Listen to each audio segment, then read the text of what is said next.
이 말씀이 오늘 저와 여러분에게 주시는 하나님의 말씀임을 믿으시면 아멘 하십시오. 제가 지금 9월 들어서 교회는 뭐뭐다 라고 하는 시리즈 설교를 계속하고 있습니다. 첫 주의 제목이 기억나시나요? 교회는 오케스트라다. 각각 다양한 악기인 저와 여러분이 악보인 성경 말씀을 잘 보고 지휘자로 부르신 목사의 주의 아래 아름다운 하모니를 이루며 하나님께 영광을 돌리는 곳이 교회다 하는 겁니다.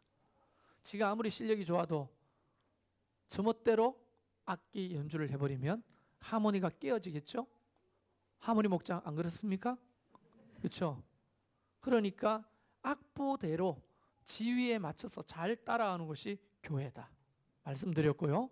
지난주는 교회는 집을 짓는 곳이다. 여러분 제목만 기억해도 한 달치 설교를 기억하는 거예요.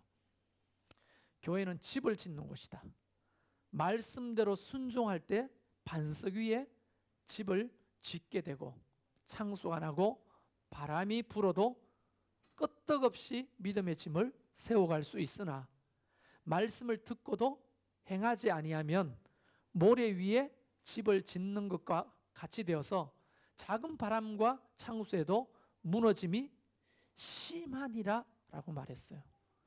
그러니까 우리가 다 여러분은 집을 짓는 사람인데 하나님의 말씀을 듣고 순종함으로 반석 위에 집을 짓는 교회가 되기를 주의 이름 축원합니다. 오늘 세 번째는 교회는 주보가 이래서 있는 거예요. 교회는 심고 거두는 것이다. 다시 말하면 농사 짓는 곳이다. 따라합시다. 교회는 농사 짓는 곳이다. 여러분이 무슨 농사를 지어요? 자, 뭐 다양한 의견이 있을 수 있습니다. 어쨌든 교회는 농사 짓는 것과 너무나 흡사합니다. 그리고 교회는 그래서 농사라고 하는 것은 심고 거두는 거잖아요. 그렇죠? 지금 딴 생각하고 계시는 분 계시는데 제가 묻습니다. 딴 생각하고 계시는 분, 윤경자매님. 뭘 심어요? 머릿속으로 자꾸 심는 걸 생각하겠죠. 자, 교회는 심고 거두는 것인데 이 이야기가 기록되어 있는 갈라디아서의 배경을 알아야 본래 취지와 목적을 조금 더 가까이 알 수 있겠죠. 갈라디아 교회는 크게 두 가지 문제가 있었어요. 그래서 사도 바울은 이 갈라디아 교회에 갈라디아서라고 하는 편지를 써서 보내는 겁니다. 그 갈라디아 교회가 어떤 문제가 있었느냐 하면 첫 번째, 율법주의자들 때문에 힘들었어요. 이 율법주의자들이 율법을 지켜야만 구원을 받을 수 있다고 가르치는 거예요. 근데 사실은 구원은 오직 믿음으로 말미암아 받는 것인데 율법주의자들은 할례부터 받아야 된다. 또 율법대로 이런 것들을 지켜야 한다. 먹는 것도 지켜야 되고 절기도 지켜야 되고 이것도 지켜야 되고 저것도 지켜야지 구원받을 수 있다라고 가르치는데 사실은 이것은 복음과 배치되는 거짓 가르침이었어요. 자, 이렇게 율법주의자들이 있었는가 하면 이쪽 반대 극에는 누가 있었냐면 율법 폐기론자들이 있었습니다. 율법이 무슨 소용이냐? 이런 식으로 따지면서 그들이 주장한 게 뭐냐면 진리가 우리를 자유케 했다. 그게 매일 필요가 없다. 여기까지는 맞죠? 그런데 그 뒤에가 문제야. 그 복음이 준 자유를 방종으로 사용하는 거예요. 이것도 괜찮고 저것도 괜찮고 모든 것이 가하다만. 술 먹어도 되고 담배 피워도 되고 우상 숭배해도 되고 하나님 우리를 사랑하시니까 한 번 구원받은 것은 끝까지 구원한다. 이 율법 폐기론자들이. 이것도 사실은 거짓 가르침이죠. 그래서 바울은 이들을 향해 오직 믿음으로만 구원을 받지만 말씀을 순종함으로 주의 뜻을 이룰 수 있다라고 가르치는 거예요. 그래서 은혜와 자유가 이 갈라디아서의 굉장히 중요한 두 가지 주제입니다. 자, 그런 의미에서 바울은 뭘 주장하냐면 바르게 가르치는 바울 자신을 향해 변호를 하는 거예요. 율법주의자들과 율법 폐기론자들은 각각 양극에 있는 사람들은 거짓 선지자다. 예수 그리스도의 복음은 바로 이런 것이다 라고 가르쳤는데 양극에 있는 사람들이 어떻게 반응했을까요? 듣고 보니 바울 선생님의 말씀이 맞습니다. 이렇게 했을까요? 아니면 네가 뭔데 그런 것들을 가르치냐? 라고 했을까요? 전자일까요? 후자일까요? 후자인 거예요. 이게 얼마나 완악하면 하나님의 말씀을 거역하냐고요. 바르게 가르쳐도 네가 뭔데? 네가 사도냐? 12사도 안에 들어갔냐? 12사도도 아니면서 왜 사도 행세를 하냐? 이런 식으로 사도 바울을 대적하는 거예요. 그래서 사도 바울은 하나님 앞에 기도하면서 성령으로부터 이 갈라디아서를 받았겠죠. 그래서 편지하면서 이렇게 말하는 겁니다. 가르침을 받는 자는 말씀을 가르치는 자와 모든 좋은 것을 함께 하라. 어떻게 저는 말씀을 가르치는 자로 부름을 받고 여러분을 말씀을 받는 자로 부름을 받았는데 모든 좋은 것을 함께 하라 했을 때 여러분 머릿속이 좀 복잡해질 수 있어요. 우리 집에 좋은 것, 내가 먹는 좋은 것, 내가 가진 좋은 것, 우리 목사님과 다 같이 해야지. 이것만 말하는 게 아니에요. 여기서 모든 좋은 것이라고 하는 것은 하나님의 바른 신앙을 가져서 하나님을 향해 바른 신앙을 가졌을 때 주시는 하나님의 놀라운 은혜들을 함께 공유하라는 겁니다. 저와 여러분이 모든 좋은 것을 함께 할 수 있기를 바랍니다. 할렐루야. 내가 받는 은혜 여러분도 받고 여러분이 받는 은혜 저도 받을 수 있기를 바라는 거예요. 목자가 받는 은혜 목원도 받고 목원이 받는 은혜 목자 목녀들도 받기를 주의 이름 축원합니다. 모든 좋은 것을 함께 하는 거예요. 그럴 때 은혜가 충만한 교회, 은혜가 충만한 목장이 되겠죠? 근데 가르침을 받는 자들이 말씀을 가르치는 자들 대적하면 좋은 것을 함께 나눌 수가 없는 것입니다. 그래서 율법주의자들과 폐기론자들은 좋은 신앙을 가리키는 이 바울을 향해 따라가는 순종하는 사람들이 사실 양심으로는 옳은 것처럼 여겨지죠. 왜냐하면 바른 말씀이 전해지면 그 어떤 것도 사실은 이길 수가 없는 거거든요. 항상 진리가 승리하죠. 할렐루야. 그러니까 바르지 않는 것을 따라가게 되면 양심이 자꾸 우리 속에 호소하게 되는 거예요. 불편해. 바른 말씀이 전해질 때마다 불편해요. 내가 가는 길이, 내가 따르는 그것이 옳지 않다고 하는 것을 양심이 호소하거든요. 그게 굉장히 중요한 성령의 체크라는 거예요. 성령이 지금 역사하고 있다는 굉장히 중요한 사인인 거죠. 그래서 그들은 이것을 감추기 위해서 어떻게 했습니까? 바른 말씀을 따르는 사람처럼 행세한 거예요. 사실은 율법주의자고 사실은 율법 폐기론자면서 좋은 신앙을 가진 것처럼 속이는 거죠. 그러니까 뒤에서는 뭐라고 해요? 바울을 까고 욕하는 거죠. 이 신천지들이 하는 거잖아요. 좋은 성도인 척하면서 뒤에서 목사나 목자를 까는 거예요. 은근히 교회 모든 일을 비판하는, 이게 신천지가 하는 일인데 알고 봤더니 2000년 전에 갈라디아 교회도 똑같이 이런 사람이 있었죠. 그래서 바울은 그것을 성령의 관점으로 알고 뭐라고 말합니까? 스스로 속이지 말라. 하나님은 업신여김을 받지 아니하느니라. 하나님 그 마음의 동기를 다 아시는 거예요. 여러분이 괜찮은 신앙인처럼 행세하는 것은 목사를 속이고 다른 성도를 속일 수 있으나 하나님은 속일 수 없는 거예요. 왜냐하면 성령님은 끊임없이 우리의 양심을 통해 맨날 불편하게 만들거든요. 여러분 신발 속에 모래가 들어있으면 불편해요, 안 해요? 불편하죠. 자꾸 그런 느낌이 있으면 우리는 어떻게 해요? 신발을 벗어서 털잖아요. 그런데 모래가 들어왔는데도 이게 발바닥이 아픈데도 안 털면 그 고통이 계속 가는 거죠. 그렇게 말씀하신 다음에 하나님은 만고불변의 법칙을 우리에게 알려주시는 거예요. 그게 뭐냐? 7절에 사람이 무엇이든지 무엇으로 심든지 그대로 거두리라. 아멘이십니까? 사람이 무엇을 심든지 그대로 거두는 거예요. 우리는 몰라. 지금 성령이가 뭘 심고 사는지 난 몰라.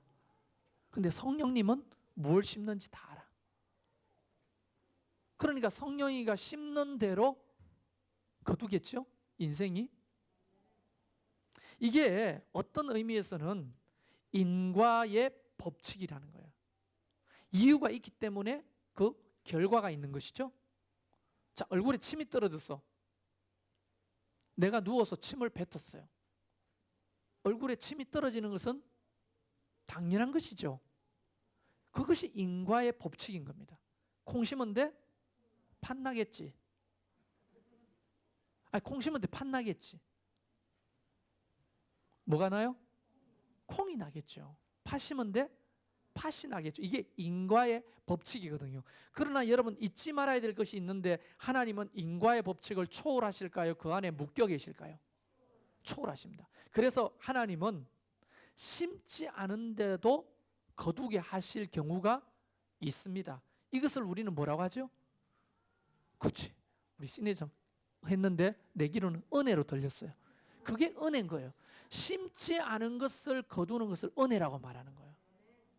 하나님은 심지 않았는데도 거두게 하셔요. 이게 은혜예요. 근데 문제는 이 은혜를 맛보는까지는 괜찮은데, 은혜에 중독되면 어떻게 되느냐면 인과의 법칙을 망각해. 어떻게 되냐면, 예를 들어서 성령이가 제일 앞에 앉으니까 미안한데, 성령이가 공부를 안 하면서 좋은 대학 가게 해달라고 자꾸 요구를 해, 하나님 앞에. 그럼 공부를 안 했는데 좋은 대학 갔다. 그건 분명히 은혜죠. 이런 기적이 일어나긴 해요. 그러나 그것이 일반적일까요? 특별할까요? 특별하기 때문에 그것은 기적이지 일반적 법칙이 아닌 거예요. 그래서 하나님은 인과의 법칙을 일반의 법칙으로 세우시고 그것을 초월해서 은혜를 베푸시는 하나님이거든요. 여기서 잊지 말아야 될 건 뭐냐면, 우리를 지배하는 것은, 우리 삶을 지배하는 것은 무슨 법칙이에요? 인과의 법칙입니다. 그러나 우리가 하다 보면 심지 않았는데도 거둘 필요가 있을 때가 있잖아요. 나는 심을 수 없었지만 하나님이 거두게 하시는 은혜가 있으니까 또 주님을 바라보고 은혜를 구하는 거예요. 그래서 사실은 말씀을 순종하는 것과 은혜가 균형 잡혀야 되는 거예요. 그런데 많은 사람이 이 극으로 가는 거죠. 자, 순종해라, 무조건 순종해야 복 받는다. 이게 율법주의자로 빠질 수가 있죠. 그리고 우리 수고는 필요 없어, 하나님이 다 베풀어 주셔. 이게 율법 폐기론자에 가까운 거예요. 이해되십니까? 그래서 갈라디아서를 통해서 하나님은 굉장히 균형 잡힌 신앙을 갖기를 우리에게 원하시는 거예요. 하나님은 얼마든지 심지 않아도 거두게 하시는 놀라운 은혜가 있습니다. 자, 지금 이제 송이철이에요. 송이인데 이 송이를 심은 사람이 있어요? 송이 따러 가시면 심은 걸 따요? 나는 심지도 않은 건데 송이를 따잖아요. 특히 이제 양양 가면 송이 축제가 곧 있습니다. 10월 달에. 지금 있나 모르겠네요. 근데 그 산에서 송이를 채취하는 분들이 심지 않았는데 송이를 거두거든요. 이런 은혜가 있어요. 이런 은혜가. 내가 키우지도 않은 고기가 바다에서 들어와 가지고 바글바글 거리는 게 뭐예요? 양양의 연어 축제 아닙니까? 연어를 언제 키웠어요? 근데 갔던 그 연어가 돌아오는 거예요. 회귀회견. 그 많은 어부들이 또 양양 군민들이 그걸 가지고 돈벌이 하잖아요. 예를 들어서 이런 것들이 심지 않고 거두는 거거든요. 그런 은혜가 우리에게 있지만 우리 삶에 언제나 적용되는 일반 법칙은 인과의 법칙, 심는 대로 거둔다는 거예요. 할렐루야. 그래서 이것도 은혜고 사실은 이것도 은혜인 거죠. 자, 그렇다면 이 인과의 법칙이 다른 성경에는 나올까요? 이 갈라디아서 말고? 여러 군데서 나오는데 그 대표적인 곳이 뭐냐면 욥기 34장 11절 12절 읽어보면 말씀이 이렇게 소개하고 있습니다. 사람의 행위를 따라 갚으사 각각 그의 행위대로 받게 하시나니. 아니, 다시 한 번 더 읽어드려야 아멘 할 겁니까? 사람의 행위를 따라 갚으사, 하나님은 사람의 행위를 따라 갚는다는 거예요. 그리고 각각 그 행위대로 받게 하시나니. 여러분이 어떤 행위를 하든지 각각 그 행위대로 다 돌려받는다는 거예요. 이게 인과의 법칙 아니겠습니까? 그러니까 좀 슬픈 얘기지만, 좀 불편한 얘기지만, 지금 여러분의 형편처지나 지금 있는 이 현 상황은 과거에 여러분이 심은 결과물로 우리에게 있는 경우가 있을까요, 없을까요?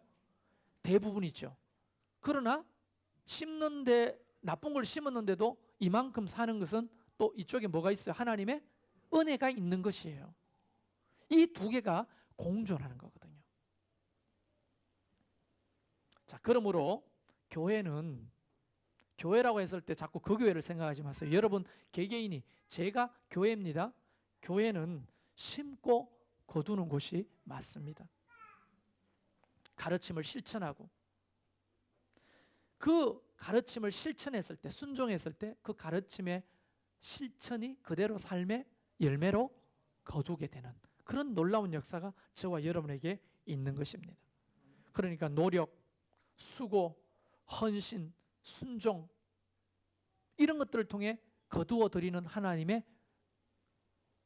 은혜가 또 있는 거죠. 그거 없이도 거두어 드리는 은혜가 있는 것이죠. 이 두 개는 항상 함께 존재하는 것이다. 자, 물론 순종만 강조해서도 안 되고 은혜만 가르쳐도 안 됩니다. 율법 폐기론자와 율법주의자가 될 수 있기 때문입니다. 그래서 은혜와 순종을 균형 있게 가지고 있는 것이 굉장히 중요한데, 굳이 이 갈라디아서에는 그러면 우리가 읽었던 이 본문을 왜 이야기하느냐면 그들은 너무 한쪽으로 치우쳐져 있기 때문입니다. 자, 그렇다면 이제 심고 거두는 것에 대한 것을 우리가 봤다면 심는 자의 태도가 굉장히 중요하거든요. 심는 자의 태도. 이 심는 자의 태도는 딱 두 가지인데요. 7절과 9절을 읽으면 사람이 무엇이든지 그대로 심든지 그대로 거두리라 이렇게 말씀하시고, 9절에 읽어보면 우리가 선을 행하되 낙심하지 말지니 포기하지 아니하면 때가 이름에 거두리라 이렇게 되어 있습니다. 자, 여기에서 굉장히 중요한 태도는 첫 번째 동기입니다. 심는 자의 동기. 말씀대로 순종하고 말씀대로 내가 따라 헌신하려고 했을 때 하나님은 그 행위만 보는 것이 아니라 그 행위 안에 감추어진 동기를 보신다는 거예요. 동기. 그래서 정직과 순수함으로 해야 되는 거예요. 계산하면 안 되거든요. 이번에 태풍 부는데 막 천막이 날아가고 유리가 깨지고 하여간 여러 가지 피해를 봤습니다. 그런데 몇 분이 천막을 싹 치웠어요. 너무 고맙고 감사하죠. 우리 모두가 해야 될 일을 몇 분이 그것을 해주셨으니 얼마나 감사합니까? 그런데 그분이 그럴 리가 없지만 만약 그분들이 그것을 해놓고 목사님이 안 알아준다, 이것 때문에 삐지면 어떻게 되나요? 그 한 일이 말짱 도루묵이 되는 거예요. 하나님은 동기를 보시기 때문에. 그 제가 사진을 찍어서 올리는 이유는 그들이 어떤 요구도 하지 않았기 때문에 너무 고마운 거예요. 헌신하고 충성했으나, 교회를 위해 심었으나 그걸 알아달라고 어떤 제스처를 하지도 않았고 연락하지도 않았어요. 그러나 사실은 선한 일은 언제나 하나님이 다 알게 하시죠. 하나님이 그런 동기를, 그 순수한 정직과 순수함을 보고 하나님이 거두게 하시는 거예요. 교회에 하나님에 관련된 모든 일뿐 아니라 세상의 일도 마찬가지입니다. 여러분 직장 생활에도 동기가 불순하면 그 단판에 들통나잖아요. 사람들이 싫어하죠. 동기가 정직하고 순수한 게 중요한 겁니다. 그래서 제가 그러잖아요. 헌금할 때도 제발 큰 돈을 헌금할수록 그냥 예배 시간에 하시라고. 왜 큰 돈을 헌금하는데 목사한테 가지고 오냐고. 목사님, 이거를 목사님이 알아서 헌금해 주세요. 아니, 자기가 헌금하면 되지 왜 가지고 올까요? 동기가 보이죠? 그런 걸 하나님이 업신여김 받지 않는, 속지 않는다는 거예요. 그게. 그 대표적인 인물이 누굽니까? 아나니아와 삽비라 부부 아닙니까? 사람들에게 내 신앙을 보이려고 흉내 내다가 한날 한시에 죽은 거 아닙니까? 하나님은 동기를 굉장히 중요하게 생각하시는 거예요. 심는 자의 동기가 중요하다. 두 번째는 심는 자의 태도 중에 인내가 중요합니다. 인내. 여러분, 농부가 굉장히 힘들게 농사를 짓잖아요. 우리가 지금 포도철이죠. 포도를 아주 맛있게 먹고 있는데 이 포도나무는요, 묘목을 심으면 최소 2, 3년은 키워야 열매를 딸 수 있어요. 그 2, 3년까지는 어떻게 해요? 허탕을 치는 것처럼 여겨지는 거예요. 거름을 주고 가지치기를 하고 그 다음에 또 비마기를 하고, 왜냐하면 포도는 비를 맞으면 썩거든요. 그래서 비마기를 해주고 또 나중에 익으면 종이를 뒤집어 씌우고, 왜냐하면 햇볕이 한쪽에만 받으면요, 한쪽에는 잘 안 익거든. 그럼 뒤집어 씌워가지고 햇볕을 고루하게 분포해 주는 거예요. 이런 것들을 하면서 했는데 태풍이 일어나가 다 떨어질 수도 있는 거예요. 사과나무 같은 경우에는 1년생 모욕을 심으면 4년 후에나 사과를 봅니다.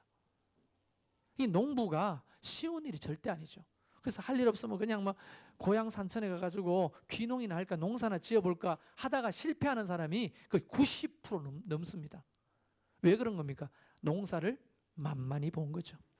정말 부지런해야 되거든요. 그러나 그 부지런함 중에서 뭐가 있어야 되냐면 낙심이나 포기하지 않는 믿음이 그에게 있어야 하는 거예요. 인내가. 우리가 주의 일을 할 때도 마찬가지입니다. 하나님의 일을 할 때 누가 안 알아줘요. 우리가 금방 헌신하고 충성한다고 뭐가 복으로 돌아오면 안 할 사람이 누가 있어요? 내가 중보기도실에 들어가가지고 세계 열방을 위해서 다른 사람을 위해 기도했더니 내 애가 바로 대학 서울대 1등으로 수석 합격했다. 이런 일이 벌어지면 누가 처방? 안 됩니다. 지금 순서가 다 막혔어요. 너무 많이 지원해가지고 안 돼요. 다음 기회에 하세요. 막 목사가 이래야 될 거 아닙니까? 그런데 어때요? 기도를 해봐도 어때요? 기도하시는 분 한 지금 10대 되는데 기도해봐도 별 뾰족한 수가 안 나타나는 것 같고, 기도해봐도 그냥 나만 골탕 먹는 것 같고 막 그렇잖아요. 그런데 하나님은 낙심하지 말고 포기하지 말라고 이야기하는데 그것을 잘 이야기해주는 성경이 시편 126편에 있습니다. 그 6절에 보면 눈물을 흘리며 씨를 뿌리는 자는 기쁨으로 거두리로다. 울며 씨를 뿌리러 나가는 자는 반드시 기쁨으로 그 곡식단을 가지고 돌아오리라. 그래서 오늘 설교 끝나면 무슨 노래 부를지 짐작되십니까? 웃는 사람은 다 아시는 거예요. 새벽부터 우리 사랑함으로써 저녁까지 씨를 뿌려봅시다. 기쁨으로 단을 거두리로다. 이게 이 말씀을 가지고 만든 찬양이거든요. 근데 이 시편 126편도 자, 남방뜰에 대한 얘기가 그 앞에 나와요. 이스라엘의 남방뜰이라고 하는 것은 지금의 사막 지역 네게브 사막을 말하는 겁니다. 네게브 사막. 거기는요 너무너무 척박해요. 정말 사진을 이렇게 찍잖아요. 그러면 이 화성에 온 느낌이에요. 화성. 거짓말이 아니라니까요. 제가 이제 11월 달에 지금 이스라엘 가야 되는데요. 가가지고 네게브 사막 갈 때 찍어서 여러분한테 올릴게요. 내가 아마 그 글 밑에 이렇게 올릴 거예요. 저 화성에 잘 도착했습니다. 그래도 믿을 만큼 척박한 곳이에요. 그런데 놀랍게도 우기만 되면 비가 억수같이 내려서 시냇가를 이루는 거예요. 그래서 그 네게브 사막에 가면 물길이 여러 군데 나 있어요. 물은 빼짝 말랐는데 물길이 나 있어요. 그 사람들은 아는 거예요. 비록 척박하지만 지금 물이 바짝 마른 강이지만 그 옆에 씨앗을 뿌려 놓으면 우기 때 비가 나왔어. 그 삭이 나가지고 결국은 기쁨으로 단을 거두고 그 거둔 단을 가지고 돌아오게 될 것이다 라고 하는 것을 경험상 고백하고 있는 거거든요. 그러니까 심는 자의 굉장히 중요한 태도는 때가 이름에 거둘 것이라고 하는 것을 찰떡같이 믿는 것입니다. 그러니까 여러분이 헌금을 하든 기도를 하든 뭘 하든 때가 되면 반드시 그것을 거둘 때가 있습니다. 솔로몬도 그 얘기를 하잖아요. 만사에 때가 있다고 전도서에. 그렇게 말합니까? 심을 때가 있으면 거둘 때가 있나니. 근데 사람들이 이것을 왜 포기하느냐 하면 당장 나의 손에 떨어지는 게 없기 때문이에요. 여러분 헌금 생활 왜 잘 못해요? 내가 헌금 하나님 앞에 하면 기브 앤 테이크 아닙니까? 하나 주면 하나님이 30을 주고 60을 주고 100을 준다고 했는데 당장 손에 떨어지는 게 있어요, 없어요? 없죠. 그러니까 못하는 거죠. 근데 가만히 한번 인생을 돌아보세요. 헌금 생활하는 사람들. 나중에도 이야기하겠지만 하나님이 반드시 그 돈으로는 살 수도 얻을 수도 없는 것으로 갚아주시는 거예요. 할렐루야. 저는 고백할 수 있어요. 예본이가 여기 있지만 예본이가 꿈의 학교 출신이거든요. 학교 이름이 꿈의 학교야. 근데 그 꿈의 학교는 말 그대로 꿈의 학교야. 왜 꿈의 학교냐? 너무 비싸. 대학보다 훨씬 비싸. 1년에 한 1,500만 원 정도가 들어갑니다. 아니 대학생도 그만큼 안 들어가잖아요. 근데 너무너무 비싸요. 근데 제가 그 학교에 강의하러 갔거든요. 초청을 받아가지고. 전교생을 두고 강의를 했어. 그때 예본이가 따라왔어. 예본이가 내 설교 말미에 전교생들한테 양해를 구해서 내 딸도 피아노를 좀 치는데 내 딸이 좀 반주하도록 해줄 수 있겠냐 해가지고 이제 예본이가 나와가지고 피아노를 쳤어요. 딱 니만 할 때다. 그런데 쳤는데 애들이 박수치고 휘바람을 불고 쪼만하게 이쁘니까. 근데 예본이가 그런 거예요. 아빠 나도 이 학교 다니면 안 돼.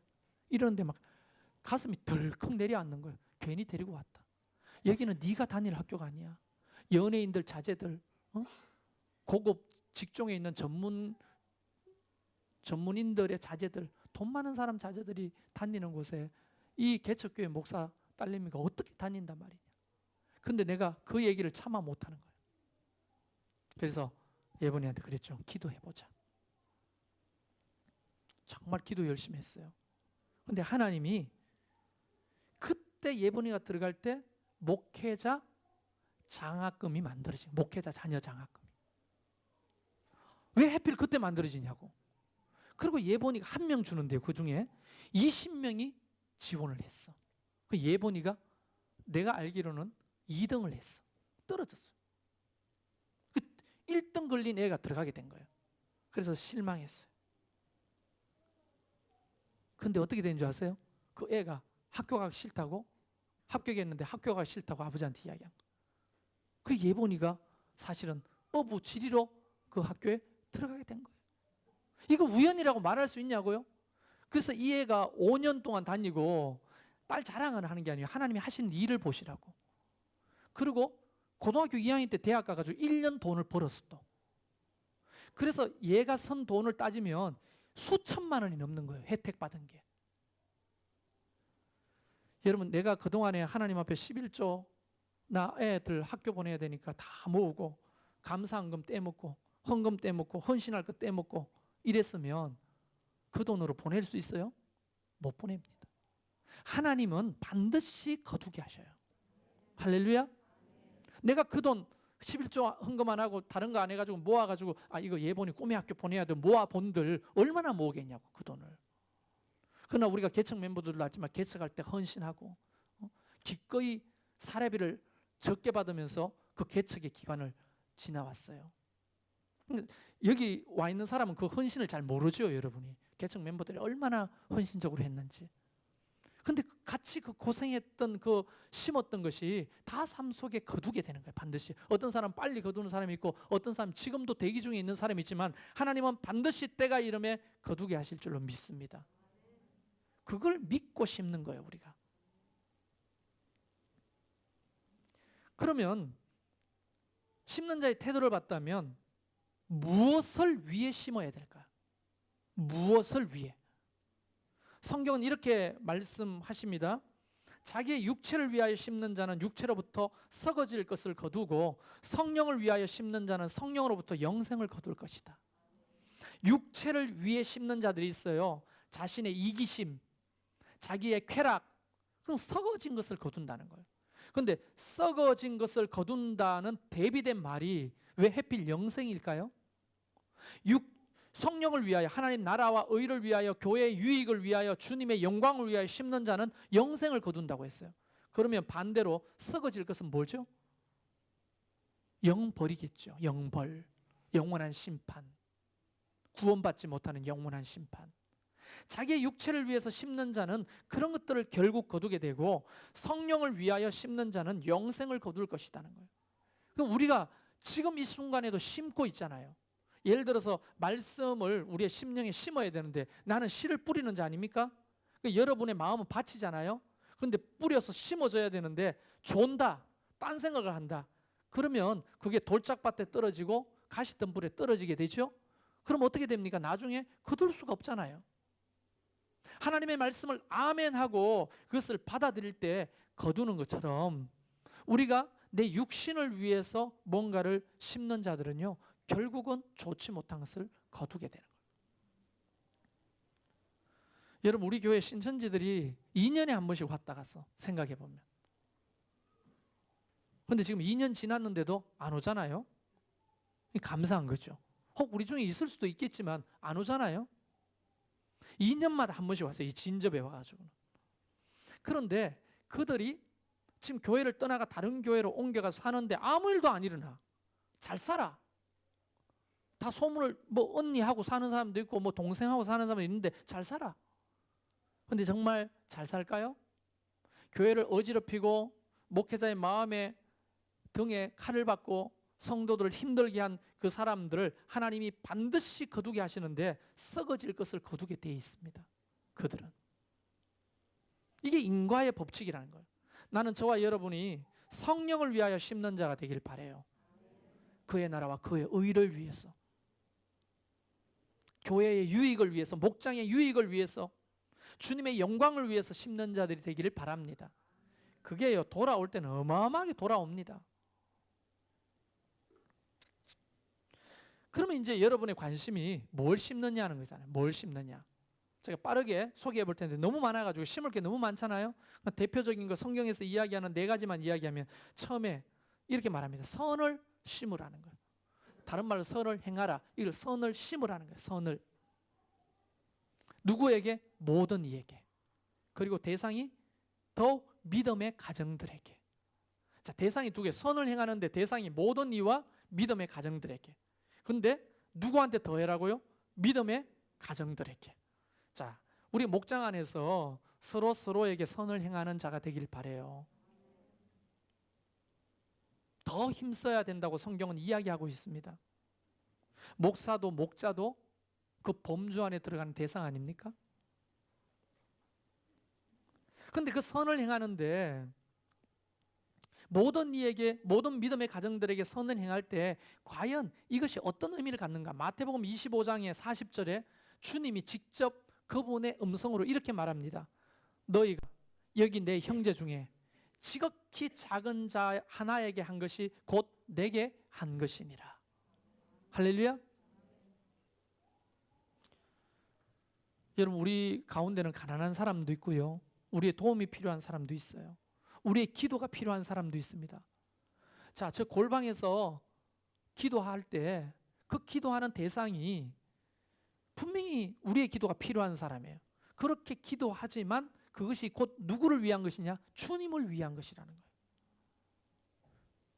너무나 중요한 거 아닙니까? 선을 행하는데요, 뭐 특히 우리 샬롬 실버에 좀 믿음이 연약한 자들과 또 연세 드신 분들이 많아서 도움이 많이 필요합니다. 근데 열심히 섬기죠. 근데 그런 것들을 하나님이 어떻게, 야, 그거 나에게 하는 것이다. 나에게 하는 것이다. 너무 고맙다. 하나님은 그렇게 말씀해 주신다는 거예요. 얼마나 귀한 것입니까?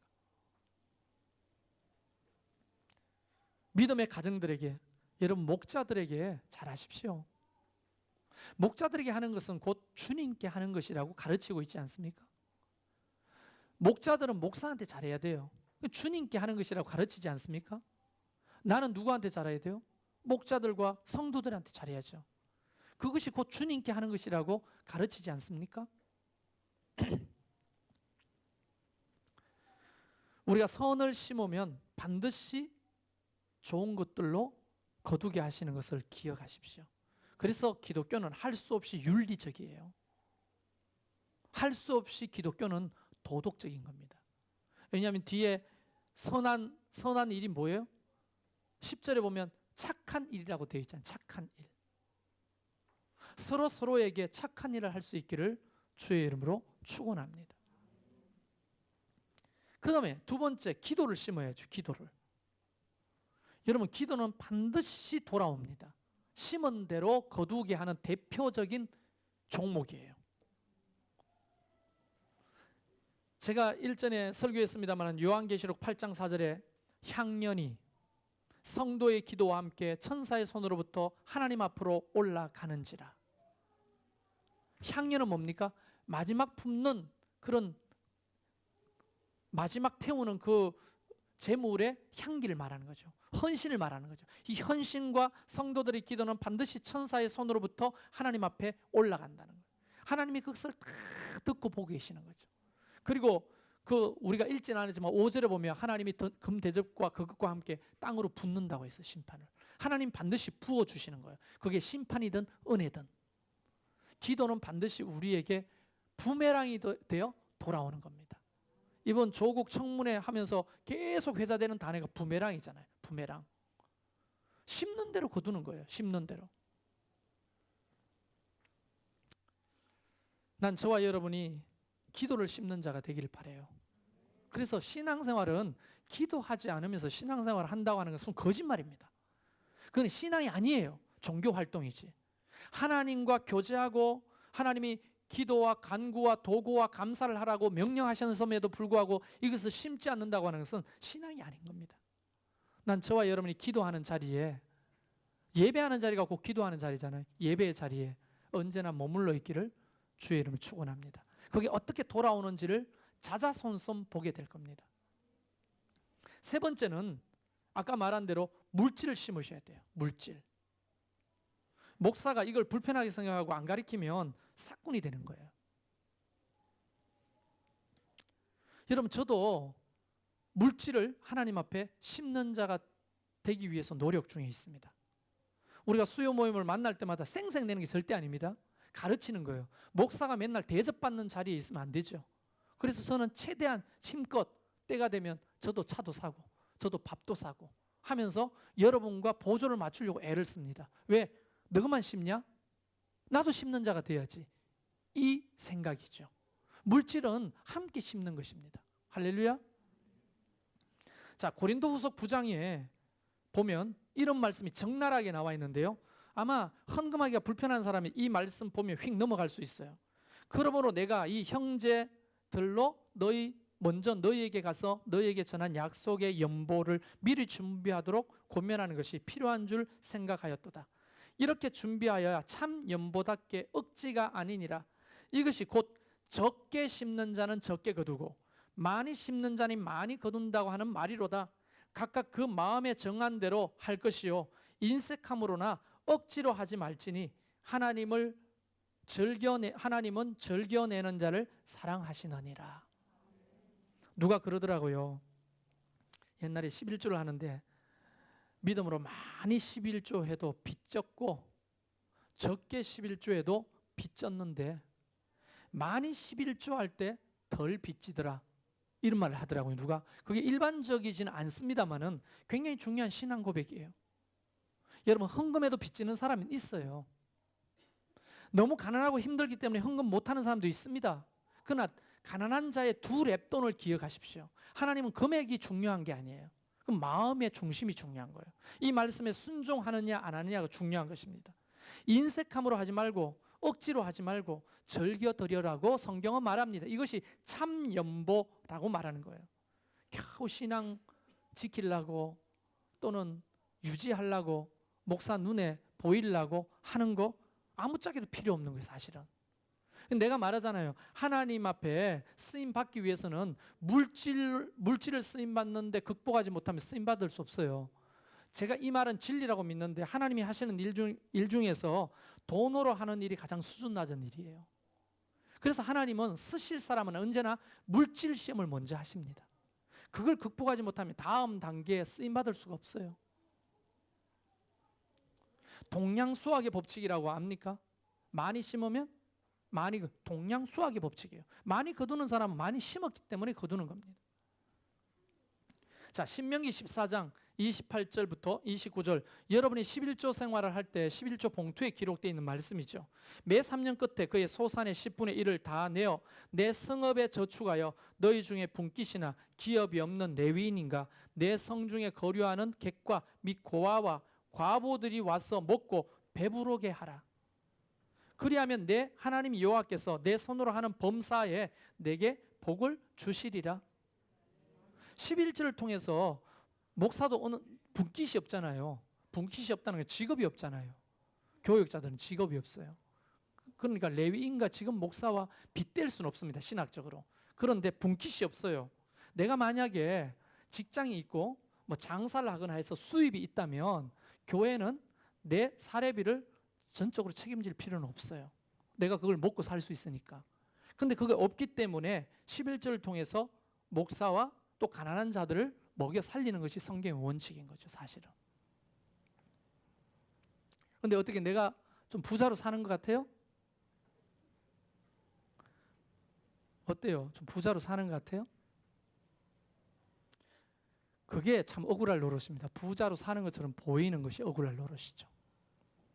여러분의 남편이 50이 넘어가지고 연봉 한 3,500 되면 부자로 사는 거예요?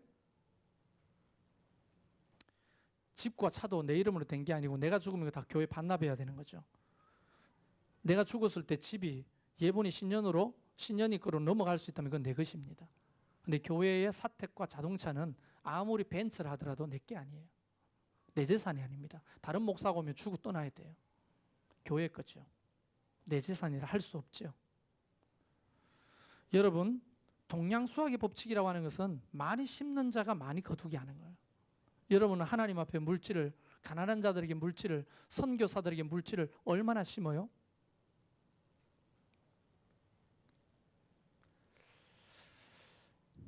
저는 헌금을 계수하는 걸 잘 참여하지 않습니다. 보지 않습니다. 왜냐하면 다른 사람을 편견을 가지고 볼까 봐. 그런데 지도를 위해서 여러분 한 번씩은 체크를 합니다. 그런데 10,000원, 5,000원, 양이 중요한 게 아니죠. 근데 그 사람이 그렇게 할 만한 사람이 아닌데 1,000원 이렇게 하고 뭐 10,000원 한다고 하는 것은 내가 가르쳐야 되잖아, 바르게. 근데 하나님 앞에 절겨드리는 자에게 범사에 복을 주신다고 하는 것을 여러분이 경험할 수 있기를 주의 이름 축원합니다. 경험해봐야 돼요. 그걸 못하니까 자꾸 도둑질하는 거예요, 하나님 것을. 많이 심는 자가 되길 바라요. 저도 열심히 심는 자가 되면 좋겠습니다. 우리 청년들 또 고등학생들 추석날 헌금 받은 거, 용돈 받은 거 11조 해야 됩니까? 안 해야 됩니까? 해야 되죠. 저도 고맙다고 저한테 인사하신 분들 11조 다 챙기고 감사한금 다 챙겨요. 왜? 다시 심는 자가 돼야 지혜로운 거지. 그 다음에 마지막으로 여러분이 말씀을 심는 자가 되길 바라요. 여러분의 심령에. 사무엘상 15장 22절 23절 보세요. 사무엘이 이르되 여호와께서 번제와 다른 제사를 그의 목소리를 향하는 것을 좋아하심같이 좋아하시겠나이까. 이 말이 무슨 말이냐면 사무엘이 사울 왕에게 이렇게 얘기하는 거예요. 하나님이 번제와 다른 제사들 이것을 좋아하겠느냐, 하나님의 말씀을 청종하는 것을 좋아하시겠느냐, 뭘 좋아하시겠느냐? 하나님의 말씀을 청종하는 걸 좋아하지 않겠느냐라고 말하는 겁니다. 그러면서 뒤에 순종이 제사보다 낫고 듣는 것이 수양의 기름보다 나으니 이를 거역하는 것은, 자, 잘 들어보세요. 하나님의 말씀을 거역하는 것은 점치는 죄와 같고. 여러분, 점치는 것도 죄입니다. 그 이화여대 앞에 점집이 많은데 유명한, 거기 권사님들이 그렇게 많이 오신대요. 점치는 것도 죄입니다. 타로 점이라도 보지 마세요. 죄라고 말하잖아요. 왜냐하면 하나님의 다스림을 거역하는 거죠. 거역하는 것은 점치는 죄와 같고 완고한 것은 사신 우상에게 절하는 죄와 같음이라. 완고함이 뭐예요? 하나님의 말씀보다 자기 고집이 우선인 거예요. 그것은 무슨 죄와 같다고요? 우상에게 절하는 우상 숭배와 같다는 거예요. 그러므로 왕이 여호와의 말씀을 버렸으므로 여호와께서도 왕을 버려 왕이 되지 못하게 하셨나이다. 얼마나 무서운 말씀입니까? 우리가 아무리 생각이 옳고 경험이 옳고 여러분의 지식이 풍부해도 하나님의 말씀보다 앞서지 않기를 주의 이름으로 축원해요. 왜냐하면 하나님의 말씀을 순종하는 것이 마음에 말씀을 심는 것이 되고 그것은 반드시 삶의 결과로 거둘 수 있게 되는 것이라는 거예요. 자, 오늘 무엇을 심을 것인가? 선을 심으라. 무엇을 심을 것인가? 기도를 심으라. 무엇을 심을 것인가? 물질을 심으라. 무엇을 심을 것인가? 말씀을 심어라. 심는 대로 거두는 거예요. 인생은 그것을 경험하고 보도록 하나님이 일반적인 법칙으로 묶어두신 겁니다. 난 저와 여러분이 우리 교회가 우리 목장이 오늘 말씀에 순종하여 많이 심는 자가 되기를 주의 이름으로 축원합니다. 우리 같이 말씀 생각하면서 찬양합시다.